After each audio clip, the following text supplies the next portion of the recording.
মোহাম্মদ সালাহর ওই পেনাল্টিটা কেন হলো না? ওটা কেন ফাউল দেওয়া হলো না? ফিফার নিয়ম আসলে কি বলে? এই কতটা জাস্টিস হইলো বা ইনজাস্টিস? এখানে আগের একটা goal same to same as like আর্জেন্টিনার পক্ষে ডিসিশন গেছে, বিআর চেক করছে, কিন্তু মিশরের ক্ষেত্রে অন্যটা হইলো। মানে এটা একটা সবারই একটা প্রশ্ন মনের মধ্যে, আসলে বিষয়টা এমন কেন?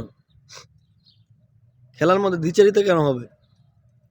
তো ঘটনা হচ্ছে ফিফার নিয়ম অনুসারে ডিসিশন ওকে, মানে এরকম ডিসিশন এটা পজিটিভ, এটা ওকে, বাট কতটা ইনজাস্টিস? আমার ব্যক্তিগত মতে এটা ইনজাস্টিস হয়েছে, কিন্তু ফিফার ল অনুসারে এটা ওকে আছে। কারণ এনে ঘটনা হচ্ছে যদি কোনো প্লেয়ারের পায়ের বল কন্ট্রোল হারিয়ে ফেলে, তখন যদি পায়ে টাচ লাগে, ওটা আসলে ফাউল বলে গণ্য হবে না যদি সেটা রিকভার করার ক্ষমতা, রিকভার করার ক্যাপাবিলিটি না থাকে। আবার যদি ওই বলটা রিকভার করার ক্যাপাবিলিটি থাকে, তাহলে ওটা ফাউল হবে। তো বিষয়টা এরকমই যে এটাও সেম টু সেম এরকম হয়েছে, যেটা আসলে মোহাম্মদ সালাহর বলটা কন্ট্রোল হারিয়ে ফেলে এবং সেটা রিকভার করার তেমন একটা ক্যাপাবিলিটি ছিল না। এই জন্যই মূলত এমন একটা ডিসিশন আসছে। বাট বিয়ার আগের ফাউলটা কল করতে পারলো, এটা বিয়ার কল করলো না।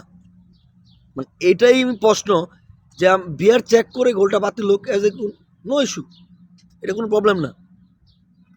কিন্তু বিয়ার চেকই করলো না, একটা কল করলো না, রেফারিকে দেখলেই কি গোল দিয়ে দিবে?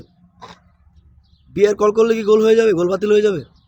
রেফারি দেখবে, চেক করবে, অ্যানালাইসিস করবে, তারপর ওইটা সিদ্ধান্ত দিবে। মানে এটাই আমার কাছে মনে হয়েছে পুরোটাই ইনজাস্টিস। ঠিক আছে, কারণ অন্তত বিয়ার কল করে এটা চেক করার সুযোগ দেওয়ার প্রয়োজন ছিল। কারণ এমন একটা গুরুত্বপূর্ণ ম্যাচে, কারণ এইটা যদি ফাউল হয়, গোল হয়, তাহলে মিশর কোয়ার্টার ফাইনালে চলে যায়, আর্জেন্টিনা এখান থেকে ছিটকে পড়ে। আবার যদি ডিসিশনটা ওকে থাকে, তাহলে তো ওকে, নো প্রবলেম, সবাই এটাই আছে, তাহলে মেনে নেবে। সো আমার কাছে মনে হয়েছে বিয়ার কল করাটা খুব গুরুত্বপূর্ণ ছিল।